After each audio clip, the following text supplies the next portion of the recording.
지난 에피소드에서 제가 신천지를 처음 탈퇴하고 나서는 전문가의 도움이 필요할 정도로 자살을 생각하고 실행하기 위해 방법까지 정하고 유서를 쓰다가 또 억울함과 눈물로 자살 시도를 멈췄다고 했었는데요. 그때를 생각하면 정말 제가 지금 이렇게 아무렇지 않게 잘 지내고 하고 싶은 것도 많이 생기고 미래를 꿈꿀 수 있다는 것 자체가 기적이라고 생각이 들어요. 그때 당시에 저의 상황을 누구한테 말할 수 있었다면 저는 더 빨리 정신건강이 악화되는 걸 막고 도움을 받을 수 있었을 거라고 생각합니다. 근데 저는 아무한테도 말을 할 수가 없었어요. 두 가지 이유 때문인데, 첫 번째는 당시에 저는 누군가의 고민이나 걱정을 오히려 들어주면서 살아왔고 제 속마음이나 문제를 누군가한테 털어놓는 게 어려워서 혼자만 간직하고 해결해 나가는 스타일이었어요. 아마 맨날 친구들의 고민 상담사 역할을 하시는 분들은 이해하실 거예요. 두 번째 이유는 제 주변에 너무 좋은 사람들이 많이 있었지만 그 친구들은 지극히 현실적인 성향이라서 제가 신천지에 빠지기 전에도 종교나 교회 활동을 열심히 하는 걸 보고 신기해했기 때문에 제가 그동안 신천지에서 겪었던 것들을 말한다고 해도 절대 이해할 수 없을 거라고 생각했어요. 오히려 나를 한심하게 보지 않을까?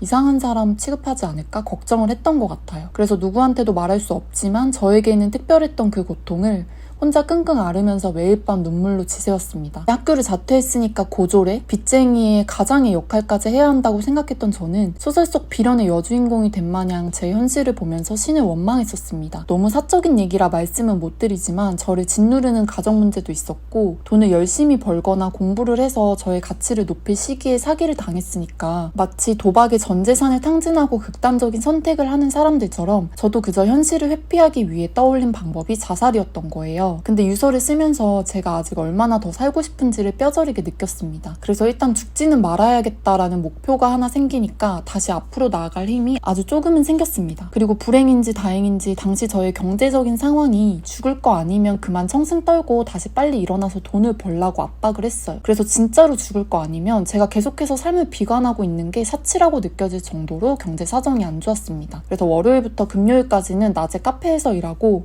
저녁부터 새벽에는 가르텐 비어라는 술집에서 서빙 알바를 했어요. 주말에는 호텔 알바를 하면서 일주일 내내 일하고 잠만 자는 생활을 반복했고 친구들도 만나지 않았습니다. 알바를 시작하기 전에는 과거 생각이 꼬리에 꼬리를 물고 불면증에 시달려서 잠을 제대로 못 잤는데 그렇게 쓰리잡을 하고 나니까 몸이 너무 힘들어서 그냥 집에 오면 뻗을 수밖에 없었어요. 특히 호텔 알바가 생각보다 노동 강도가 높아서 한 달 내내 파스를 붙이고 일했는데 내가 신천지에서도 그렇게 열심히 했는데 나와서는 더 열심히 살아야 한다는 생각으로 일을 악물고 버텼죠. 그렇게 모은 돈으로 빚을 갚아 나가면서 당시 신용회복위원회에서 1금융권으로 대환대출을 해주는 제도를 발견하고 신청해서 다행히 높은 이자를 줄일 수 있었어요. 그러다 보니까 좀 숨통이 트이고 여유가 생겨서 계속 이렇게 살긴 싫은데 나는 앞으로 어떻게 살아야 될까 하는 고민과 미래의 불확실성에 압도돼서 매일 밤 자기개발과 진로에 관한 책이나 유튜브 콘텐츠를 보고 울면서 잠에 들었어요. 문득 모든 것이 부질없이 느껴져서 또 자살 생각이 들 때는 그냥 미친 듯이 울고 싶은 만큼 울면서 털어버린 다음에 유튜브에서 진짜 웃기고 재밌는 예능이나 명장면 모아놓은 걸 틀어요. 그걸 보다 보면 갑자기 픽 하고 웃음이 터지거든요. 그리고 관련 영상 뜨는 것 중에 더 웃긴 걸 보면서 아무 생각 없이 낄낄대고 나면 갑자기 인생이 그냥 농담 같고 내 자신이 모든 걸 너무 무겁게 받아들인 거 아닌가 싶으면서 기분이 한결 나아집니다. 그래서 내가 계속 어둡고 부정적인 생각에 빠져 있다면 빨리 기분을 긍정적으로 환기시켜서 감정을 바꾸고 인식을 전환하는 게 중요한 것 같아요. 다른 분들은 어떻게 극복했는지 모르겠지만 그 당시에 저는 그랬습니다. 하지만 여전히 스스로를 혐오했고 쓸모없다고 생각했던 저는 앞으로 어떻게 살아야 할까라는 문제에 대한 고민은 계속 남아있었어요. 나 혼자 계속 생각하고 책도 보고 여러 가지 정보를 접하면서 답을 얻을 줄 알았는데 그냥 평소 현실을 살다가 우연히 방향을 제시해주는 기회가 찾아왔어요. 제가 당시 낮에 일하던 카페에 진짜 매일 오는 여자 손님이 있었어요. 그 사람은 아이스 아메리카노 레귤러 사이즈를 딱 한 잔만 시키고 구석 자리에서 하루 4-5시간 정도 공부를 하고 나갔어요. 무슨 시험을 준비하는 것 같았는데 인상적이었던 건 그분은 카페에서 아예 독서실에 온 것처럼 공부를 하시더라고요. 지금이야 카공족들이 많아져서 그게 당연한 문화로 자리 잡았지만 당시의 음악 소리랑 사람들의 시끄러운 대화 소리에도 마치 아무것도 안 들리고 아무것도 안 보이는 것처럼 혼자 자기가 공부하는 거에 집중하는 모습이 너무 신기했습니다. 음료나 커피를 만들다가 문득 둘러보거나 설거지와 청소를 하다가 봐도 늘 같은 자리 같은 자세로 몰입해 있는 걸 보고 저는 속으로 감탄했어요. 진짜 대단하다. 어떻게 저럴 수 있지? 학생도 아닌 것 같은데 저 사람은 자기가 나아가야 할 길을 어떻게 저렇게 확신을 가지고 매일 지속할 수 있는 걸까 궁금했고 부러웠어요. 당시에 저는 저를 지탱했던 거대한 세계가 붕괴된 아노미 상태여서 모든 신념과 가치관이 흔들리는 상태였으니까요. 그러던 어느 날 그분 옆자리 테이블에 엎질러진 물이랑 냅킨을 치우다가 그분이 공부하시는 책 표지를 흘끗 봤는데 그분이 편입시험을 준비 중인 걸 알게 됐어요. 편입시험은 이미 대학에 입학한 사람들이 중간에 다른 대학교로 옮기거나 다니던 학교를 그만두고 다른 학교로 들어갈 수 있게 만들어진 제도예요. 당시 저는 자퇴생이었기 때문에 저한테는 해당 사항이 없다고 생각하고 넘겼죠. 그저 저는 어서 돈을 많이 모아서 조금 안정적인 때가 오면 열심히 글을 써서 소설작가로 등단하고 싶다는 막연한 목표만 있던 상태였어요. 그런데 그날 평소처럼 저녁 알바가 새벽에 끝나고 가려는데 사장님이 저를 붙잡고는 술 한잔 하고 가라며 저를 추행하려고 하는 거예요. 저는 너무 놀랐고 순간적인 괴력으로 뿌리치면서 도망쳐 나왔어요. 뒤에서는 미안하다면서 사장님이 소리치는 소리가 들렸는데 정말 전속력으로 달리다가 뒤를 돌아보니까 아무도 없는 걸 확인하고 멈춰서 울음이 터졌죠. 왜 나한테는 이런 일만 생기는 걸까? 정말 일곱 귀신이 씌어서 내가 불행한 걸까 하는 말도 안 되는 생각을 하면서 또 펑펑 울었어요. 몸도 마음도 지친 상태로 잠을 자려고 하는데 문득 낮에 봤던 편입시험이 떠올랐어요. 갑자기 제가 자퇴를 한 게 너무 무모한 결정이었다는 생각이 들면서 후회가 밀려왔습니다. 다시 학교로 돌아가서 공부를 하고 스펙을 쌓아서 평범하게 취업을 하고 싶다는 생각이 들었습니다. 눈이 퉁퉁 부은 채로 수능 말고 편입처럼 다른 방법 없나 검색하는데 대학을 자퇴하고 편입에 성공한 사람의 후기를 보게 됐어요. 이게 되나 싶었지만 방법은 있었습니다. 저는 갑자기 한 줄기 희망이 생기면서 미친 듯이 더 정보를 알아봤어요. 그래서 제가 다니던 곳보다 더 좋은 학교로 갈 계획을 세웠습니다. 그 이야기는 다음 에피소드에서 자세히 말씀드리겠습니다. 당시에 23살이었던 저는 수능을 다시 보고 대학에 갈까도 생각했는데 그러면 4년제 대학교를 들어간다는 가정하에 학교를 졸업하면 20대 후반이 끝날 쯤인데 이미 신천지에서 3년의 시간을 낭비한 터라 2년만 다니고도 4년제 학위를 받을 수 있는 편입 제도가 더 끌렸습니다. 사실 미국은 오히려 수능을 준비하는 재수생이 거의 없고 편입이 더 대중화되어서 오바마나 트럼프도 편입생 출신이라고 하더라고요. 그리고 수능은 과목이 많은 데다가 제가 수학에 취약해서 자신이 없었고 편입시험은 영어 한 과목이라서 그나마 해볼만 하다고 생각한 거예요. 물론 편입시험을 보기 위한 학사 학위가 없었지만 그건 학점은행제를 통해서 140학점을 채우면 학사를 딸 수 있었고 그걸로 최대한 많은 학교에 편입시험을 치면 어디 하나든 붙겠지라는 행복 회로를 돌리면서 일종의 패자부활전을 저 나름대로 하려고 했었던 거죠. 보통 편입시험은 12월에서 2월에 몰려 있었고 그때 당시는 2015년 늦 여름이었어요. 편입 영어 난이도를 검색해보니까 그때 당시 제 실력으로는 어림도 없었고 보통 1년은 준비해야 한다고 하더라고요. 어차피 학점도 부족했기 때문에 저는 그 다음 연도 1년을 투자하기로 결정하고 편입 학원이랑 비용, 고시원 비용, 학점은행제 비용과 생활비를 계산하고 지금까지 알바한 거에 조금만 더 빡세게 일해서 모으면 1년 동안 오로지 공부만 하면서 편입 준비를 할 수 있겠다 생각하고 돈을 더 모으기로 했어요. 그때 성추행을 시도했던 사장이 있는 저녁 알바는 때려치고 저는 새로 밤 알바를 구해서 낮에는 똑같이 카페 알바하고 밤에는 멀티방 알바를 했어요. 그리고 제 계획을 더 촘촘하게 하기 위해서 여러 가지를 알아봤죠. 전국에 수많은 편입학원과 다양한 학점은행제가 많았어요. 전부 다 광고와 마케팅에 너무 혼란스러웠지만 저는 일단 학원을 제일 빨리 정했습니다. 편입 쪽으로 유명한 대형 학원은 수험생들한테 별로 신경을 안 써줄 것 같아서 종로에 노예제도 시스템이 있는 규모가 작은 학원에 상담을 갔는데 의지가 박약한 학생들을 위해 학원에서 아침 수업부터 밤 10시까지 관리해준다는 게 마음에 들어서 바로 결정을 했고 최대한 학원에 빨리 가서 제일 늦게까지 있다가 집에서는 잠만 자는 게 목표였기 때문에 학원 근처에 있는 고시원도 알아봤어요. 그 중에 학원이랑 제일 가까우면서도 가성비가 좋은 곳을 골라서 계약했습니다.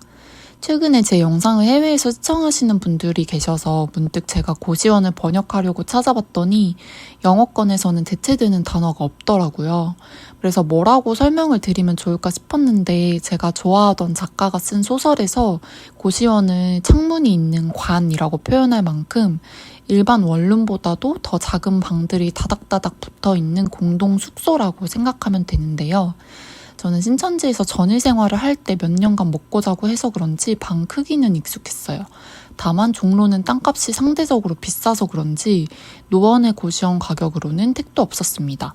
돈을 좀 더 투자해서 창문이 있고 방에 화장실도 있는 2평짜리 방으로 골랐고 40만 원인가 불렀는데 이것도 불쌍한 학생인 척하면서 2만 원을 깎았어요. 짐은 정말 꼭 필요한 것만 챙겨서 갔는데도 옷장이랑 서랍에 꽉 찼습니다. 시설은 이전의 고시원보다 좋았지만 벽이 얼마나 얇은지 방음이 잘 안 됐어요. 옆방에서 심하게 코를 고는 날은 잠에 들기가 어려울 정도였습니다. 그리고 제가 등록한 편입학원에서 추천해준 학점은행제 담당자랑 상담 후에 경영학 학사가 제일 무난하게 따기 쉽다고 해서 경영학 전공 수업을 인터넷으로 듣고 중간 기말고사처럼 테스트도 보면서 부족한 학점을 채워나가기로 했어요.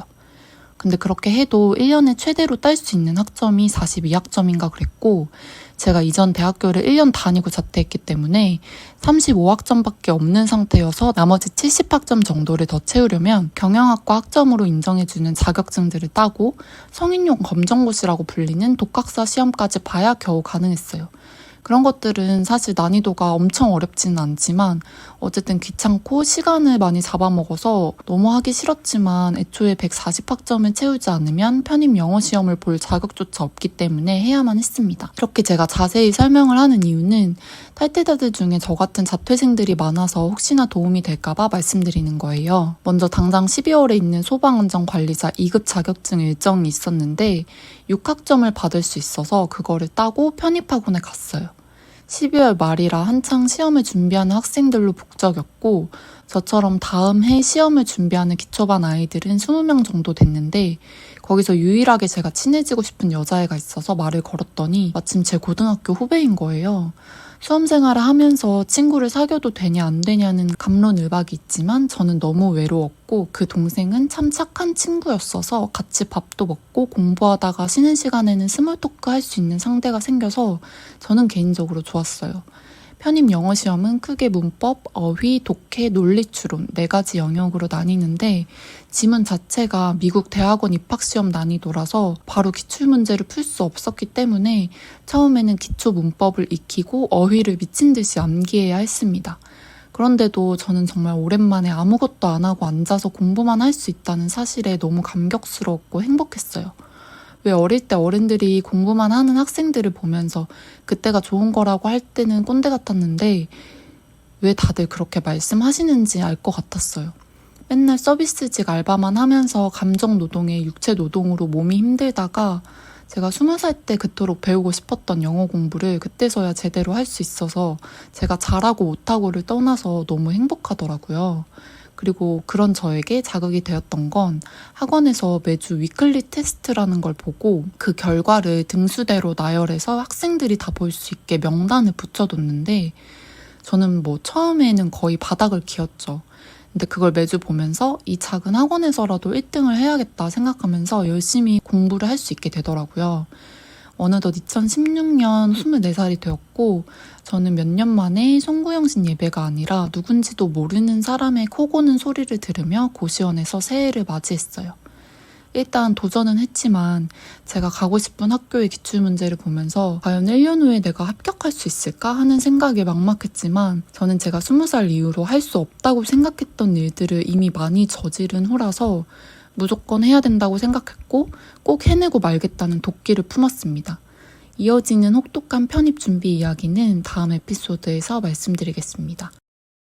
편입준비 초반에는 영어 공부 비중보다 부족한 학점을 따기 위해 노력하는 비중이 더 컸어요. 독학사 1단계 기본 과목이 국어, 국사, 영어에 추가 선택 과목 2개여서 일주일 정도 기출 위주로 공부를 하고 합격해서 몇십 학점을 받았고 이 외에 텔레마케팅 관리사라는 자격증을 따면 18학점을 얻을 수 있어서 필기를 미리 따고 실기는 여름에 겨우 합격했습니다. 그리고 CS 리더스 관리사 자격증도 따서 6학점을 또 채울 수 있었어요. 이때 학점을 채우기 위해 따준 자격증들이 나중에 이력서 자격증란에 뭐 하나 채울 수 있어서 좋더라고요. 근데 제가 다니던 학원이 규모가 작은 학원이다 보니까 수험생들끼리 친해지기 쉽고 서로 정보도 알게 되면서 학점이 그렇게 부족한 건 저밖에 없다는 사실을 알게 됐어요. 그러다 보니까 제가 더 열심히 해야 한다는 생각에 잠을 4시간 정도로 줄였습니다. 학원에 가장 먼저 도착해서 학원이 문을 닫을 때 집에 갔어요. 그렇게 초여름이 됐고 이제 학점은 걱정을 안 하고 영어 공부에 집중을 할 수 있었는데요. 매주 위클리 테스트를 보면서 떨어지면서 바닥에 있던 저는 그래도 중간까지는 올라갔어요. 그리고 초반에 20명이었던 학생들이 80명 정도 됐어요. 제가 시간이 부족해서 초반에는 문제를 다 풀 수 없는 때도 있었고 지문에 나오는 어휘가 생소해서 해석이 안 되니까 감으로 찍는 경우가 많아서 울고 싶은 순간이 많았는데요. 시간이 지날수록 모르는 것보다 아는 어휘가 더 많아지고 위클리 테스트에서 2등까지 찍어보게 됐을 때는 정말 노력이 배신하지 않는구나 생각했는데 여름이 되고 저에게도 슬럼프가 왔습니다. 이유는 성적이 더 잘 나오지 않고 정체돼서도 있지만 사람 때문이 컸습니다. 지난 에피소드에서 우연히 고등학교 후배를 만나 친하게 지냈다고 했잖아요. 그 친구가 중간에 학원을 이탈했어요. 아침부터 밤까지 수험 생활이 빡세기도 했지만 학원 안에 수험생들끼리 친해지면서 각자의 실력을 알게 되니까 매주 성적대로 등수 매긴 명단을 많은 사람들이 보고 비교하는 것이 싫다면서 자기는 과외를 하고 싶다고 학원에 나갔어요. 물론 저랑 그 친구는 서로를 응원하면서 훈훈하게 헤어졌고 저는 당연히 혼자서도 수험 생활을 잘 할 거라고 생각했는데 그 친구의 빈자리가 컸습니다. 매일 같이 먹던 밥을 혼자 먹고 쉬는 시간에도 혼자 공부하고 집에 가서도 대화를 나눌 상대가 없어서 하루에 말을 한마디도 안 하는 날이 느니까 사람이 피폐해지더라고요. 거기다가 갑자기 맹장이 터져서 병원에 입원을 하게 되었는데 오랜만에 엄마와 동생의 얼굴을 보니까 갑자기 두려움이 몰려왔어요. 그때가 8월이었는데 편입 준비에 있어서는 진짜 열심히 해도 모자랄 때거든요. 근데 그때 학생들이 가장 슬럼프에 많이 빠져요.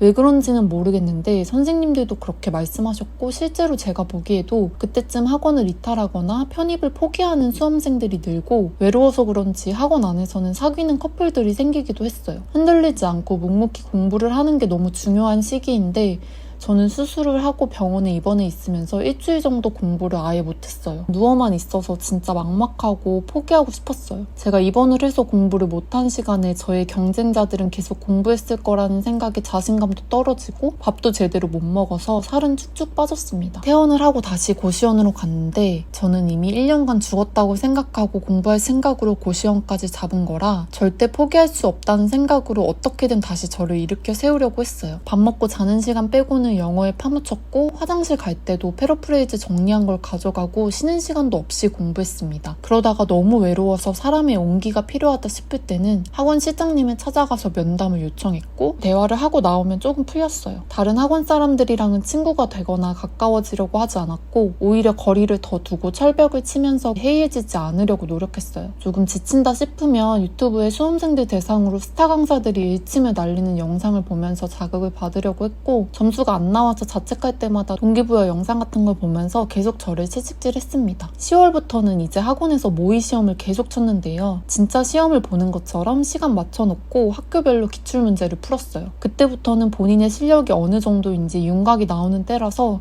학원에서는 학생들 한 명 한 명 어디 학교에 지원할지 상담을 합니다. 근데 편입시험이 재밌는 건 학교마다 문제 유형이 다 달라서 내가 A라는 학교 시험에 떨어졌는데 그 학교보다 높은 수준의 B 학교 시험은 합격하는 경우가 비일비재하거든요. 물론 절대적으로 영어 실력이 뛰어나면 모든 학교 시험을 다 통과할 수 있겠죠. 저는 그 당시 스카이 빼고 다 지원해보라는 얘기를 들었어요. 제 전적대학교가 4년제 경계권으로 나쁘지 않은 수준이었기 때문에 저도 비슷한 라인으로는 지원할 생각이 없었고 무조건 4년제 인서울로 다 넣었습니다. 그리고 성적이 낮은 편입 준비생들은 자기가 가고 싶은 전공을 포기하고 학교 간판만 보는 경우가 많은데 저는 제가 가고 싶은 과가 국어 국문학이고 2순위가 사회학이어서 그렇게 지원했습니다. 물론 문과는 다 거기서 거기 아니냐 하실 수 있지만 저는 작가가 되고 싶었고 아직도 그 꿈을 가지고 있기 때문에 문학에 대해 깊이 공부하고 싶었어요. 보통은 상향, 하향 지원 합쳐서 10군데 넘게 지원하는데요. 저는 원서비 부담도 있고 해서 8군데 시험 신청을 했습니다. 12월 중순이 넘으면 이제 거의 학원에 안 있고 시험을 보러 다닙니다. 당시 제 기억으로는 첫 시험이 12월 말경에 제가 하향 지원했던 케이드였는데요. 거기는 제가 무조건 갈 거라고 생각하고 지원한 곳이라 별로 떨리지는 않았는데 막상 학교 정문에 도착해서 전경을 보니까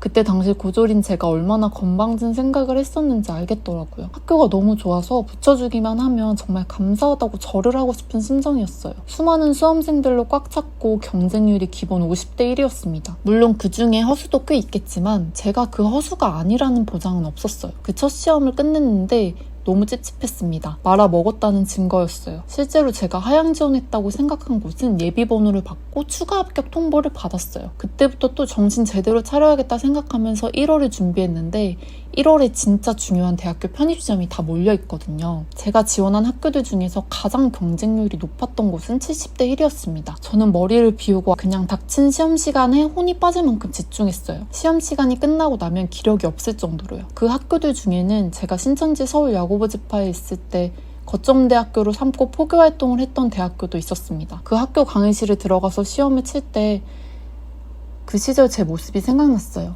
그치만 아련한 추억들을 떨쳐버리고 제 영혼을 바칠 기세로 최선을 다해서 후회 없이 시험을 봤습니다.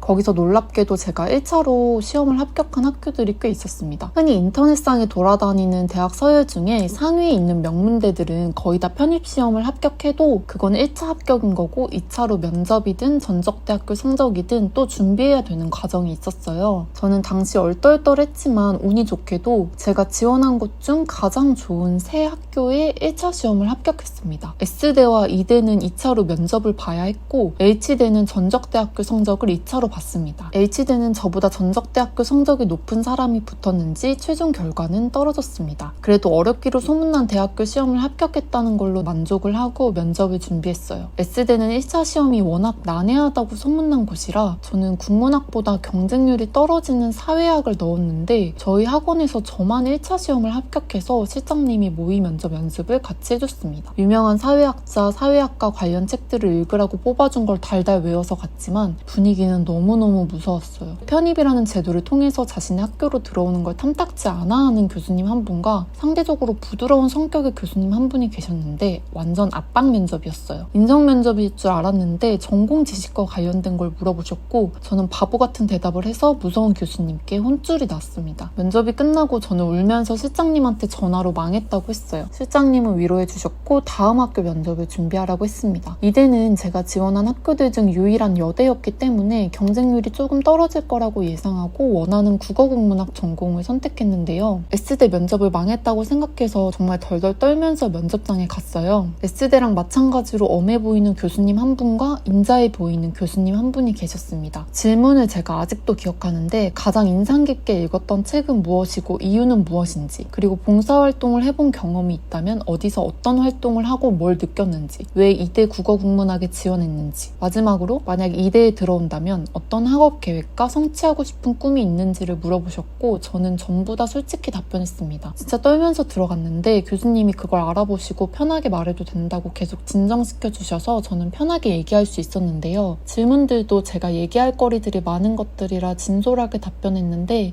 교수님들도 웃어주셔서 분위기는 나쁘지 않았다고 생각했습니다. 면접장을 나와서 정문을 향해 걸으면서 저런 교수님들한테 수업을 들으면 어떨까 생각했어요. 기대하지 않으려고 해도 시험도 통과하고 면접 분위기도 나쁘지 않아서 김칫국을 마셨죠. 그 이후로 저는 고시원에서 모든 학교들의 최종 결과를 기다리면 됐는데 이제 영어책을 펼치지 않아도 된다는 사실이 잘 실감나지 않았어요. 1년을 돌아보면서 더 열심히 할 수 있지 않았을까 하는 후회가 가득했습니다. 얼마 후에 이 대학교로부터 최초 합격 통보를 받았고 학원에 알리니까 학원 실장님이랑 선생님들이 엄청 축하해 주셨어요. 그 이후에도 제2대학교, H대학교, K대학교, H대학교에서도 합격 통보를 받았습니다. 정말 너무 기뻤는데 저는 이대랑 제2대 중에서 결정을 해야 했습니다. 엄마랑 주변 친구들한테 쑥스러웠지만 행복한 고민을 털어놓았는데 압도적으로 이대 의견이 많았어요. 특히 엄마는 고민할 필요가 없다고 저보다 더 기뻐하시고 행복해하셔서 저는 이대를 택했습니다. 두 학교 다 너무 좋은 학교고 저한테 과분한데 저도 면접까지 본 곳이라 그런지 이대가 더 끌렸습니다. 그래서 최종 등록을 했고 저는 드디어 외롭고 힘들고 치열했던 편입 준비 생활을 끝낼 수 있었어요. 그동안 노력했던 결실을 맺어서 기쁜 것도 있지만 지긋지긋한 고시원 생활을 청산하고 동생과 같이 살 수 있다는 사실이 제일 행복했어요. 당시 고시원에 살면서 옥상에 빨래를 널어놓으면 속옷 한쪽이 자꾸 없어지거나 음식물 관리를 누가 잘못했는지 바퀴벌레가 가득 생겨서 건물 앞 찜질방으로 도피해서 잠을 잔다거나 하는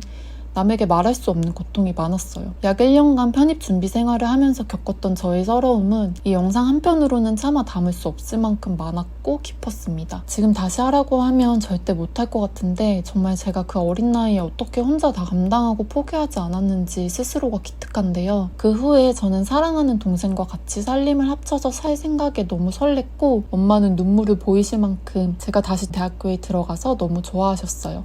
명문대생이라며 자랑스러워 하셨고 동생들도 저를 대단하다며 인정해줬습니다. 제가 다시 가족들한테 그런 존재가 될 수 있어서 그간의 고생이 다 보상받는 것 같았어요. 이제 좋은 학교에서 다시 미래를 꿈꾸면서 평범한 대학 생활을 할 거라고 생각했습니다. 정말 순진하게 앞으로는 좋은 일만 가득할 거라고 생각했어요. 아니, 그러길 바랬습니다. 그렇게 3학년으로 다시 편입한 학교 첫날에 저의 기대와 예상은 바로 산산조각이 났습니다. 그 자세한 이야기는 다음 에피소드에서 말씀드리겠습니다.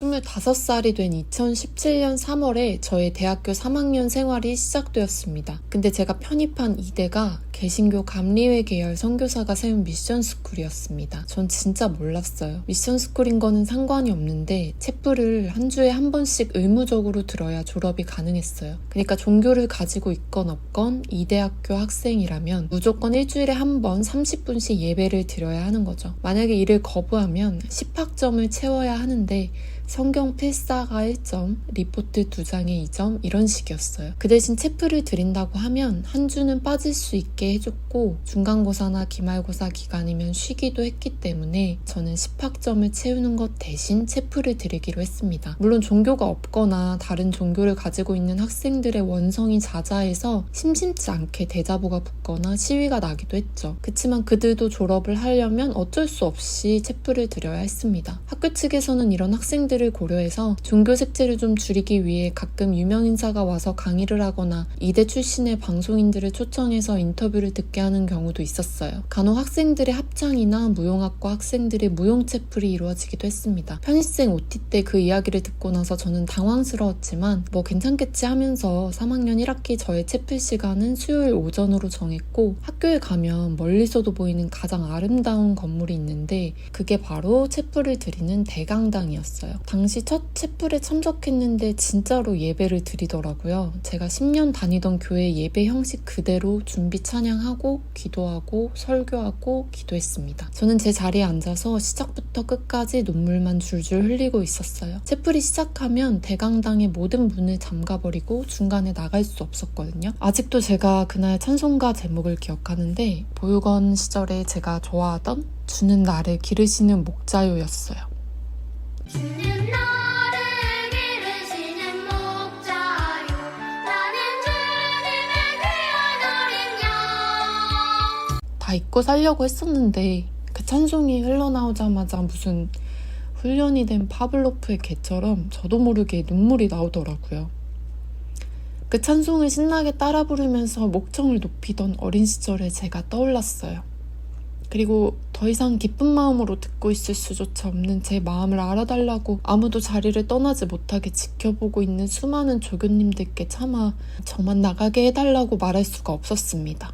그저 수많은 학생들의 모습을 울면서 봤는데 예전에 저처럼 은혜 받은 모습으로 따라 부르는 사람도 있었고 이어폰을 끼고 폰을 보는 사람도 있고 반항하는 것처럼 대놓고 자는 사람도 있었어요. 저는 그저 기도할 때든 목회자가 설교할 때든 울음을 참으면서 조용히 눈물만 흘리고 있었어요. 세상이 참 잔인하다는 생각을 하면서요. 채플이 끝나고 자리에서 바로 일어나서 나가는 학생들이 있었지만 저는 다음 강의까지 시간이 좀 남아서 그 자리에 앉아서 정말 꺼이꺼이 소리를 내면서 울었습니다. 어떤 조교님이 나가셔야 한다고 조심스럽게 말해서 나가려고 했는데 과장이 아니라 진짜 자리에서 일어나서 나가려고 했는데 움직일 수 없을 만큼 갑자기 호흡을 제대로 할 수가 없고 그냥 바닥에 쓰러지고 말았어요. 그분이 깜짝 놀라서 저를 부축해 주시면서 다시 걸어갈 수 있게 도와주셨습니다. 그때 당시에는 몰랐지만 그게 제 첫 공항 발작이었죠. 좀 진정이 되고 나서 첫 강의를 들으러 갔습니다. 학사 편입생들은 4학기 내내 교양은 절대 못 듣고 전공 강의만 들어야 했는데요. 저는 오히려 좋았어요. 제가 배우고 싶고 알고 싶었던 국어국문학 수업으로 꽉 채울 수 있었으니까요. 저는 멀쩡한 척 문예창작론 수업을 듣는데 전혀 집중할 수가 없었습니다. 정말 유명하신 시인 교수님의 강의였고 했고 겨우 수강 신청에 성공했는데 저희 학교 생활이 순탄치 못하겠구나 바로 감이 왔어요. 그동안 신천지를 탈출하고 가장 쉬운 방법인 신을 원망하고 미워하는 걸 택했고 내가 신천지에 있었던 걸 다 잊어버리려고 하면서 혹독한 편입 준비 생활로 몰아넣었는데 그동안 묵혀뒀던 게 한꺼번에 터져버린 것 같았습니다. 그래도 이제 여유가 생겼으니까 다시 한번 돌아가 보려고 노력은 했어요. 제가 있던 교회가 아니라도 그냥 하나님을 다시 믿고 신앙생활을 해보는 건 어떨까 하고요. 근데 정말 안 믿어지더라고요. 하나님도 예수님도 성경도. 종교라는 것 자체에 회의감이 들었고 심지어 내가 한국에서 신앙생활을 해서 그런 거 아닐까 생각하면서 미국의 유명한 신학자들, 목회자분들의 강연도 찾아보고 스스로 저를 하나님 존재의 확신부터 시작해서 다시 세뇌시키려고 한 거죠. 물론 기독교를 그저 문화를 이해하기 위한 수단으로 보는 리처드 도킨스나 유명한 무신론자들의 책이나 강의들도 다 봤어요. 양쪽 다 제 마음이 설득되지 않았습니다. 사실이고 증거가 있으면 누구든 다 믿는 게 아니라 그저 인정할 수밖에 없겠죠? 근데 신앙이라고 할 수 있을 만큼의 어떤 존재와 교리의 신념을 가질 수 있다는 거는 애초에 논리가 통하지 않는 영역인지라 마음이 동하지 않으면 어쩔 수가 없었습니다.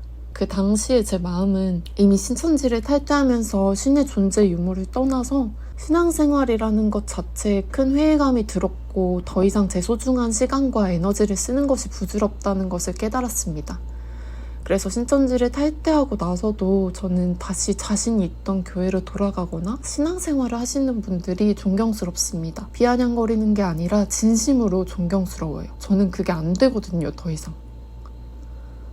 그렇게 또 삽질을 하느라 저는 기껏 애써서 들어온 학교 학업에 열과 성을 다하지 못해서 중간고사를 말아먹었습니다. 중간고사 성적을 보면서 이제 헛짓거리 그만하고 정신 차려서 빨리 성적도 올리고 열심히 글도 써야겠다고 생각했어요. 그런데 당시 제가 듣던 6개 강의가 전부 전공 수업이다 보니까 점수를 얻으려면 빡셌습니다. 엔간하면 6개 중 반 정도만 팀플 과제가 있어야 되는데 전부 다 팀플이 있었어요. 저는 최대한 발표를 피하려고 했는데 어떤 수업에서는 무조건 제가 발표를 해야만 됐어요. 너무 떨렸는데 그래도 열심히 PT를 준비해서 갔는데 제가 갑자기 그때 공황 발작이 오는 바람에 완전히 팀원분들에게 민폐를 끼치게 됐습니다. 물론 착하디 착한 그 학생들은 깜짝 놀라서 걱정을 해줬고 다른 분이 대신해서 괜찮다고는 했죠. 근데 저는 제가 남들이 다 보는데 공황 발작을 겪은 것도 창피했지만 이것 때문에 다른 사람들에게 민폐를 끼쳤다고 생각하니까 진짜 전문가를 찾을 수밖에 없더라고요. 제가 바로 그 다음날 학교에서 가장 가까운 정신의학과를 방문했어요. 접수를 할 때부터 왜인지 모르겠는데 손이 덜덜 떨리고 눈물샘이 고장이 난 건지 계속해서 눈물이 나왔어요. 정말 멈추려고 해도 어떻게 조절이 안 됐습니다. 의사 선생님께 진단을 받았는데 무슨 검사를 하고 상담을 한 끝에 제가 공황장애, 우울증, 불안장애, 수면장애를 가지고 있고 스트레스 수치가 일반인에 비해 과도하게 높아서 왜 이제야 병원에 왔냐고 혼내셨어요. 그리고 조심스럽게 제가 아마도 의상 후 스트레스 장애를 겪는 것 같다고도 했죠. 저는 그제서야 제가 왜 계속 이유도 없이 눈물이 나오는지 알게 됐습니다. 그리고 제가 그토록 겁내던 정신과 약을 복용하기 시작했는데 일단 눈물은 쏙 들어갔어요. 그런데 약 복용 후 초반에는 부작용인지 적응기인지 아주 힘든 생활이 시작되었습니다. 그 이야기는 다음 에피소드에서 자세히 말씀드릴게요. 제 인생 처음 갔던 정신의학과에서 진단받은 질환 중에 제가 우울증도 있었다고 했는데요. 우리가 보통 우울증이라고 하지만 사실 정확한 명칭은 우울장애입니다.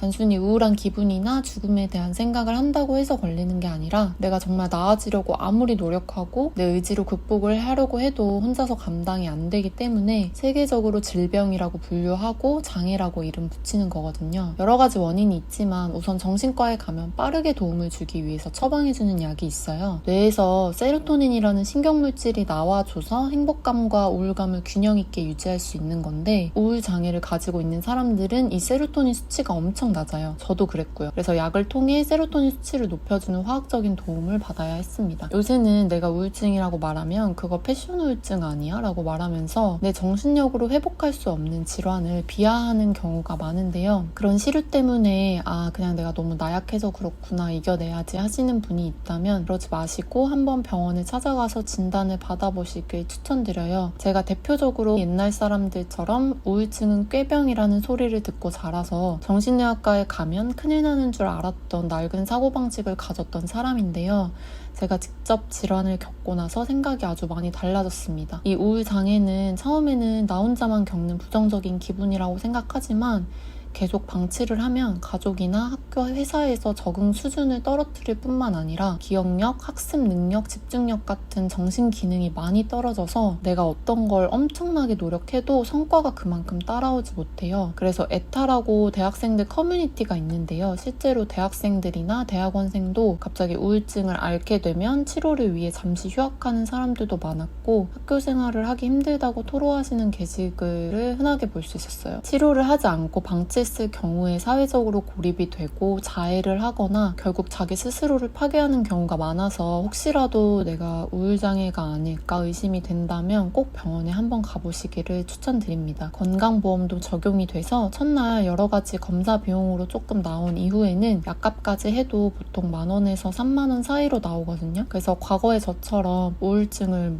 노력으로 극복 가능하다느니 배부른 병이라느니 생각하지 마시고 신천지 탈퇴 후에 정신적으로 심리적으로 힘드시다면 꼭 전문의를 찾아가서 진단을 받고 치료를 하면서 천천히 회복하시면 좋을 것 같아요. 저는 당시 늦었지만 그래도 완전 최악의 상황까지 가기 전에 병원을 찾아서 의사 선생님이 처방해주신 항우울제 약들과 수면제를 복용하기 시작했는데요. 하루에 먹는 약이 수면제 빼고 7개 정도였어요. 너무 부담스러웠지만 계속 이유 없이 눈물이 나오는 상태를 벗어나기 위해서 약을 먹었고 그때 진짜 오랜만에 잠을 푹 잤던 것 같아요. 근데 너무 푹 자게 만들어서 아침에 제때 일어나기가 어려웠어요. 거짓말 아니고 알람 소리도 못 듣거나 깨서도 정신을 차릴 수가 없더라고요. 그래서 약을 먹고 일주일 넘게 첫 강의 시간에 계속 지각을 했습니다. 문제가 있는 것 같아서 의사 선생님을 찾아갔었는데 처방해준 약이 순한 편이고 용량도 많지 않아서 괜찮을 줄 알았는데 약이 안 맞아서 그럴 수 있으니까 약을 한번 바꿔보자고 해서 바꿨는데 그거는 더 심해서 그냥 처음 성분으로 계속 갔어요. 부작용이면 어쩌나 했는데 적응기였는지 좀 지나고 나서는 지각을 안 하고 울지도 않고 사람들하고 팀 과제도 잘 하게 됐는데 문제는 사람이 좀 바보가 된 것 같다고 해야 될까요? 그러니까 어떤 느낌이냐면 내가 뭔가 우울하고 안 좋은 생각을 못하게 하려고 계속 억지로 재우는 느낌?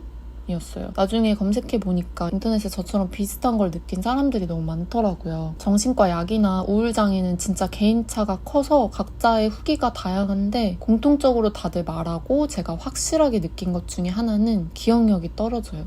제가 확실히 기억력이 좋은 편이었는데 장기 기억이 아니라 단기 기억이 떨어지더라고요.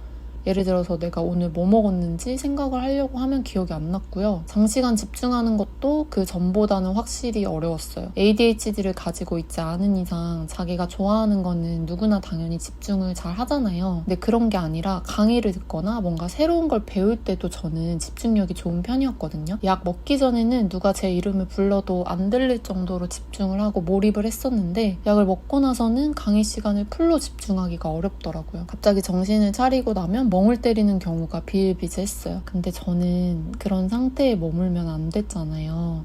당시에 편입생으로 들어가가지고 애들이 너무 똑똑하고 공부를 잘하는데 또 열심히까지 하는 애들이랑 경쟁을 하니까 제가 그렇게 넋놓고 있으면 그냥 F만 면하는 신세로 끝날 것 같았어요. 그리고 제가 그때 자존감이 낮은 상태였어서 1년 동안 고시원 생활하면서 미친 듯이 시험 준비하고 떳떳하게 편입학을 한 건데도 1학년 때부터 입학한 게 아니라는 그런 못난 자격지심이 또 있었어요. 그리고 실제로 편입생에 대해 안 좋게 바라보는 시선도 퍼져 있어가지고 저는 흔히 아싸라고 말하는 외톨이로 부적응자처럼 졸업할 때까지 다녔습니다. 그래도 열심히 해보려 했는데 기말고사도 말아먹어서 위기의식이 생겼어요. 당시에 제가 저를 치료하기 위해서 심리학이나 정신의학 관련된 책을 엄청 읽었는데 지금까지도 도움이 됐던 마인드 중에 하나가 내가 통제할 수 없는 것에 에너지를 쏟는 것보다 지금 내가 할 수 있는 최선의 것에 집중하자였거든요. 그래서 어떻게 하면 고통스러운 책풀 시간 30분을 생산적인 시간으로 활용할 수 있을까 생각을 해서 그 예배 시간에 에세이 써야 할 책을 읽거나 어려워서 제가 잘 따라가지 못하는 강의를 따라가기 위해서 공부하는 시간으로 썼습니다. 그렇게 2학기에도 안간힘을 쓰는 와중에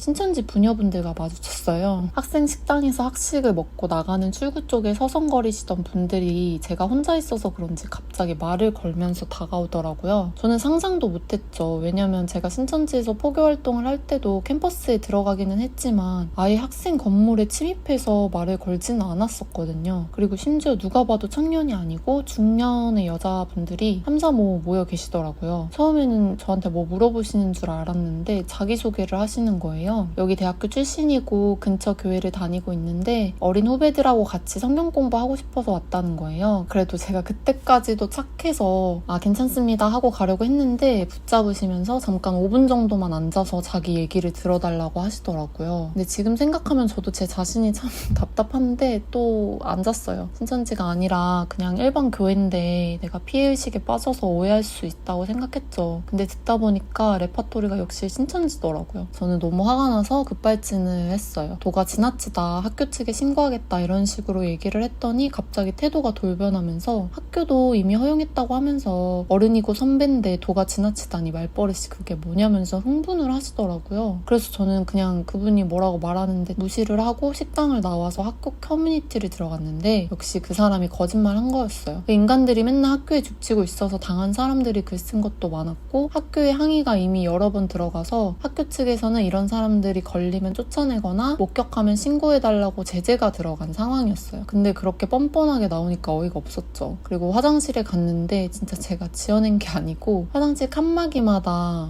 여닫는 문이 있잖아요. 거기 전단지가 붙어 있었는데 누가 봐도 신천지 동아리인데 일반 기독교 동아리인 척 성경 공부할 사람 연락하라고 대표번호 있는 홍보 전단지가 화장실 모든 칸막이마다 붙어 있었어요.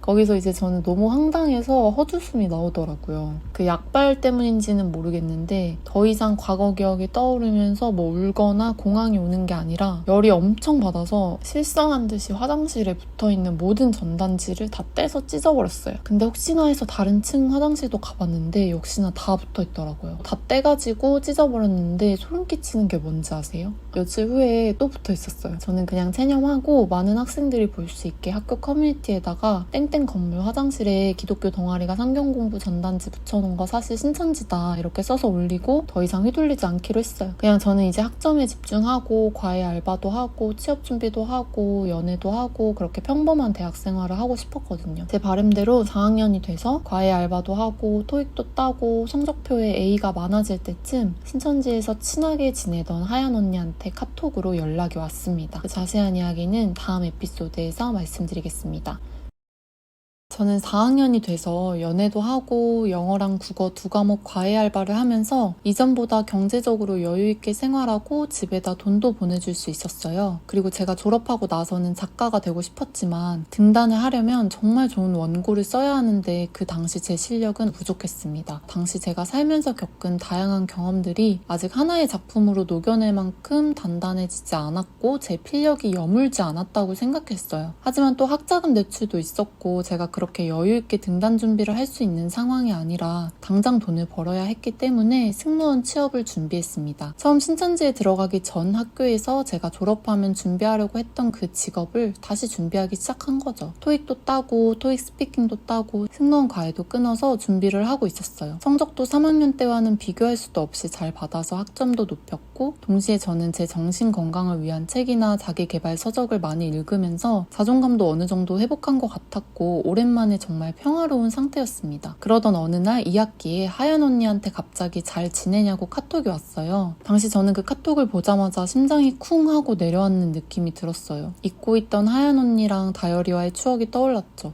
답장을 해야 하나 말아야 하나 망설이다가 잘 지내고 있다고 답장을 했어요. 언니가 혹시 신천지를 나와서 연락을 한 건지 어떻게 지내나 저도 궁금했죠. 연락을 주고받아 보니까 하얀 언니는 여전히 서울 야고보 지파 청년회에 속해 있었고 다이어리는 요한 지파로 이동을 했다고 하더라고요. 저는 설마 나보고 다시 신천지에 들어오라고 하는 건가 생각했지만 또 이내 그건 아닐 거라고 생각했어요. 왜냐하면 제가 신천지에 있을 때 그런 사례를 들어본 적이 없었고 저는 신천지에서 사고 처리가 되었기 때문에 다시 들어갈 수가 없었거든요. 하연 언니는 그냥 제 근황이 궁금해서 연락한 거라고 했어요. 언니가 그렇게 말하니까 저도 오랜만에 감정이 복잡해지더라고요. 사실 저는 그때 많이 회복이 되어서 신천지 수뇌부에 대한 혐오는 있었어도 저랑 친했던 사람들이나 저를 인도했던 소꿉친구에 대해서는 오히려 안타까운 마음이 있었던 상태였어요. 제가 나올 때 그 사람들도 같이 나오게 했어야 된다는 후회도 있었거든요. 그리고 저한테 절친이 3명 있었는데 신천지를 나오고 나서 그 친구들한테 고백했을 때 2명은 제 곁에 남아서 저를 이해해줬고 1명은 여의도 순복음교회에 다니던 친구인데 저랑 인연을 끊었었어요. 중학교 때 친구라 오래된 친구를 잃어서 슬펐지만 그 친구의 결정이라 저는 담담하게 받아들였습니다. 제가 신천지에 다녔을 때 그 친구를 포기하려고 한 적도 없고 저는 이미 탈출을 했고 그 교리에서 벗어났는데도 저랑 절연을 해버려서 조금 억울하긴 했지만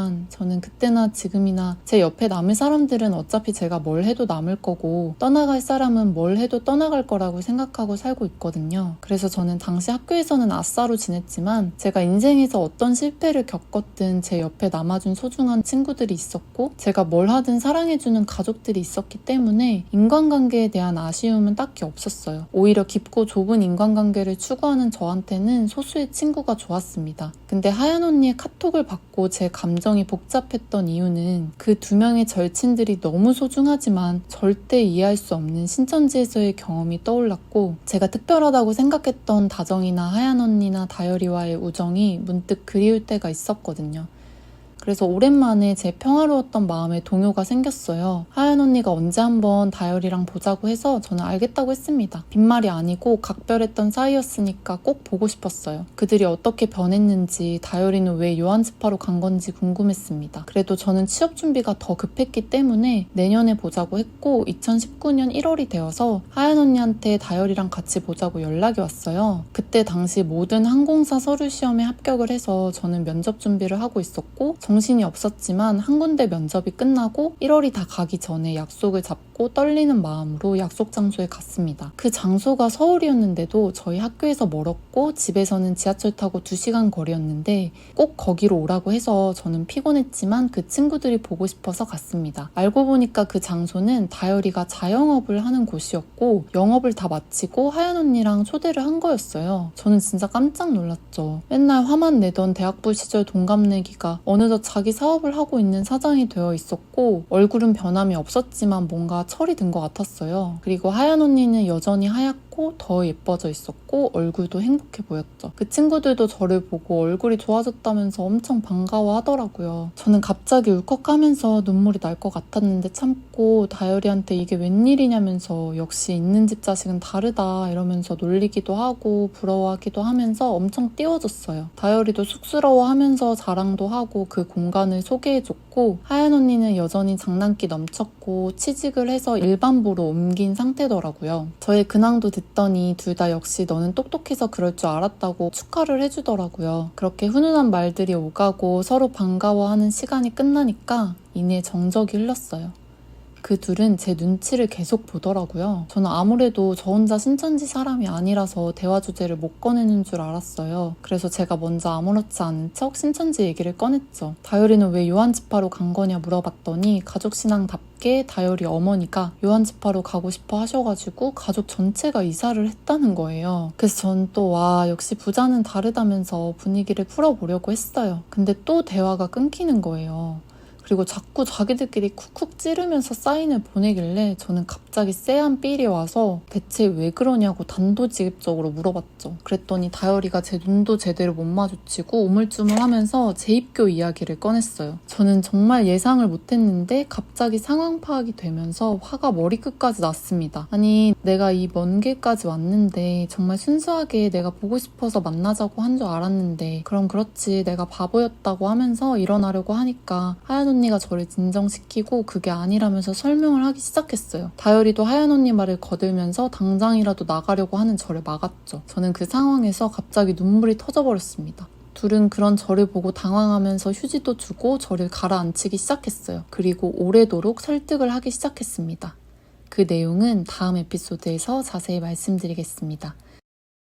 하연 언니와 다열이는 총회장이 특별 재입교를 허락했다고 했습니다. 특별 재입교는 올해 들어서도 한 번 있었지만 그 당시에 제가 알기로는 여태까지 그런 경우가 없었기 때문에 저는 왜? 라고 이유를 물어봤어요. 그 친구들은 왜겠냐. 총회장님이 자비를 베풀어서 그동안 신천지를 나갔던 사람들에게 한 번 더 기회를 주는 거라고 했어요. 그리고 하연 언니는 이 소식을 듣자마자 바로 저를 떠올렸다는 거예요. 그 친구들은 제가 몇 년 전에 엄마한테 신천지 다니는 걸 들켜서 단지 핍박 때문에 신천지를 나간 줄 알고 있었어요. 그래서 설득하면 저를 다시 데려올 수 있다고 생각했던 거죠. 근데 나중에 제가 알게 된 진실은 사실 특별 재입교 공지가 내려온 이유는 그 전년도에 총회장이 전도를 못한 벌금으로 신도들에게 110만 원을 갈취해간 사건 때문에 신천지를 탈퇴한 사람들이 너무 많아서 이걸 수습하려고 다시 그 사람들한테 돌아오라고 문을 열어줬다는 거였어요. 근데 그 사람들을 다시 데려오면서 겸사겸사 벌금 사건이 있었던 2018년 이전에 사고 처리가 된 사람들도 다 연락해서 재입교 시키라는 거였죠. 단 제명 처리가 된 사람은 재입교에서 제외였습니다. 신천지에서 제명이 되려면 보통 스파이 행위나 대적 행위, 언론에 신천지 내부 사정을 제보하는 거, 아니면 성범죄나 다단계 등이 있는데 저는 그냥 사고 처리가 되었기 때문에 그 친구들은 제가 가능성이 있다고 생각했던 거겠죠. 제가 화를 가라앉히고 얌전히 듣고 있으니까 하연 언니랑 다열이는 더 용기가 났는지 너도 신천지에서 한 번도 이런 적 없는 거 알지 않냐. 이제는 진짜로 이 역사 완성이 얼마 안 남았다고 했고, 다열이네 어머니가 과천으로 이사가서 굳이 요한지파로 옮긴 이유는